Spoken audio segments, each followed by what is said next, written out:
So I was taught that in a social setting you should never talk about politics or religion, and now with everything going on in this crazy world at the moment, feels like we can add another element to that, and that's to vax or not to vax. Because this polarity that's set up has each on either side looking at the other, deeming them insane. Those that choose to vax think those that don't are insane for not, and those that choose not to vax look at those that choose to vax, think that they're insane for choosing to.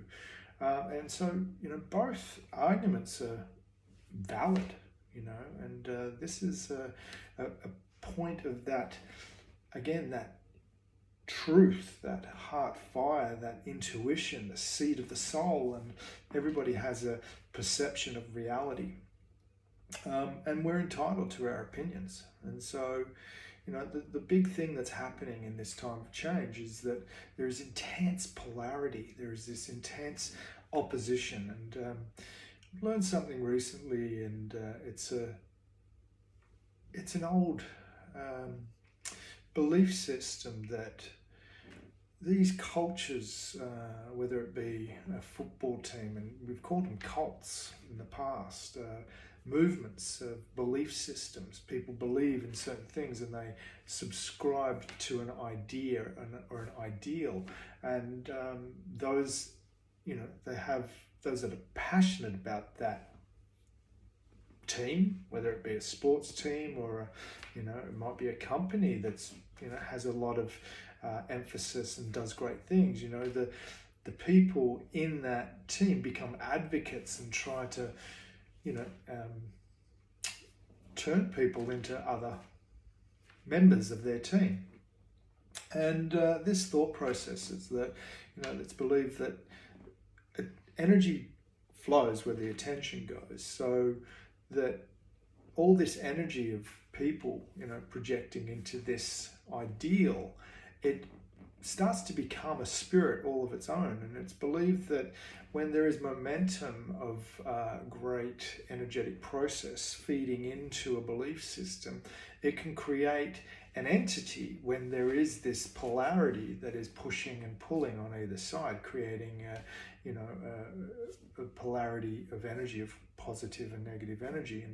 And it's believed that these angels and demons have always been there in the astral realm, and they've aligned themselves to different thought forms, and thought forms come and go.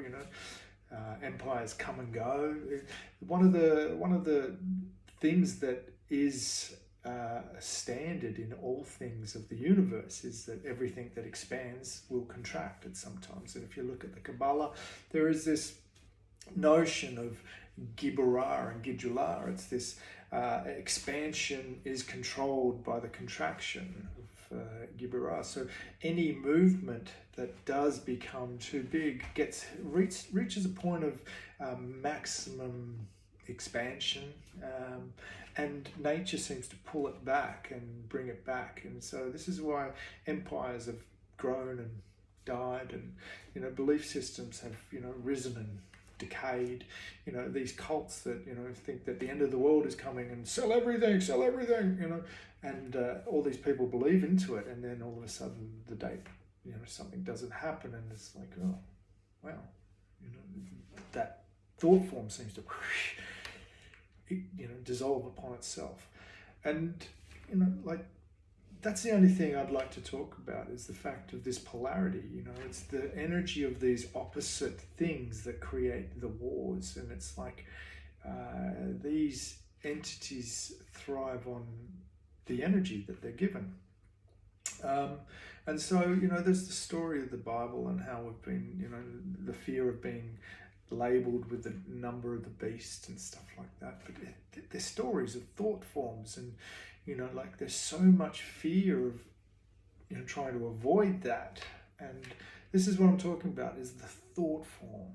Okay, it's the fact that, hey, maybe we should start to collectively attune to a different story. you know.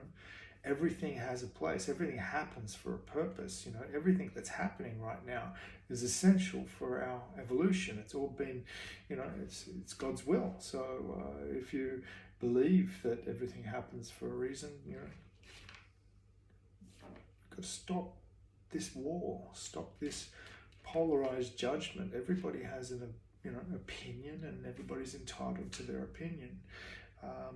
It's their belief system, and you know, to be a convert, an advocate, to try to influence, you know, the throat chakra, the influencer, you know. If we look at the time of our evolution of consciousness, we've come from the base chakra of the caveman, the red, you know, where it was all about survival. It evolved into the communal tribes where they worked out that collectively working together by leveraging each other's strengths, they were able to do more and survive better and live a better life. And you know, and then it got to the point of that accumulation of community that there needed order. And this is where the kings rose to the top and started to manage order and government. This is where the government was originally formed, to govern and to maintain order.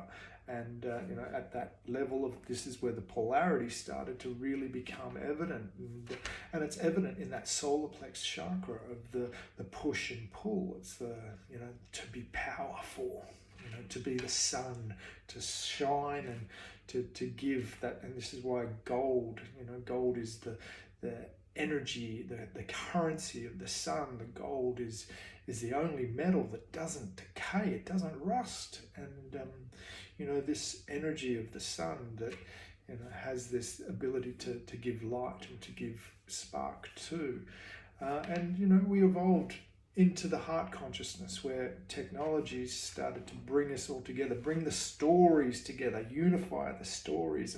And at that same time, with the technologies of computer and telecommunications, you know, science brought us to the point of actually looking beyond the atom to see the quantum field, to see that how we are all connected, how we are all one.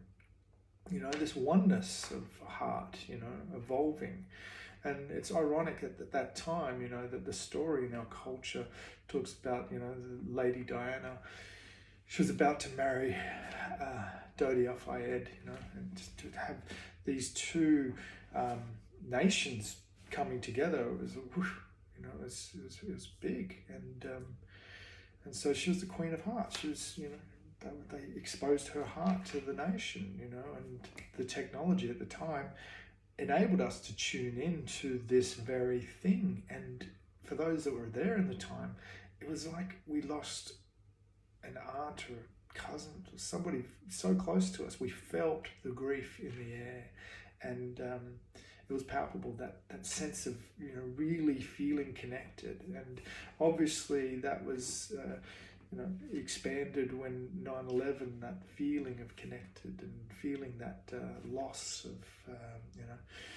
But, you know, when technology developed into this social world, it became the influencer. It's how to influence and how to express and expand. And this is where these people in their soapboxes got up there and tried to convert people and to change people's thoughts, you know. And this is the one thing that I've purposely kept myself off social media, because I just didn't want to be an influencer. I just didn't want to feel that what I say could influence anybody's thought to change their opinion. And I want to make it very clear, you know, I don't want to change your opinion. I don't care what reality or ideal that you prescribe to. All that I care as my purpose in life is that you feel connected, protected, and guided. You know, intuitively, whatever you align to, you feel safe. Because if you feel safe, your base chakra is able to hold the energy. And then you're able to build on that energy to find your purpose and to utilize your ability to serve humankind and to, you know, express your purpose as a, you know, as a giving, as a connection to that sun, as a connection to that light. and oneness with all humanity. And so this is the thing, as we move into the clarity of the third eye, it's seeing the truth, it's seeing the reality, seeing the fact that everybody's entitled to their own reality. Elon Musk talks about simulation theory, and it's like people talk about aliens, and everybody has their own opinion of reality, and it's effectively the more people that plug into that opinion, has the ability to move these thought forms from astral realm into the physical realm, and it's bringing these things into our reality. And we could say that COVID is one of those things we brought into our reality, and we're dealing with. But it's teaching us so much, like everything happens for a reason. And I just wanted to take the time to share that with you today, and to maybe get some comments, and not encourage argument. I don't care whether you believe this or like that. I just want you to feel, as I said, if you're feeling connected, protected, and guided, you feel at ease, because whenever any one of those attributes are, not there or depleted, your energy is always trying to find it. Your energy is trying to seek out comfort, and that can cause all manner of problems with addictions, and trying to escape discomfort, and so that's my prayer. That feels like my purpose here, to share with you, and hopefully help you find that thing that makes you feel connected, protected, and guided. Oh.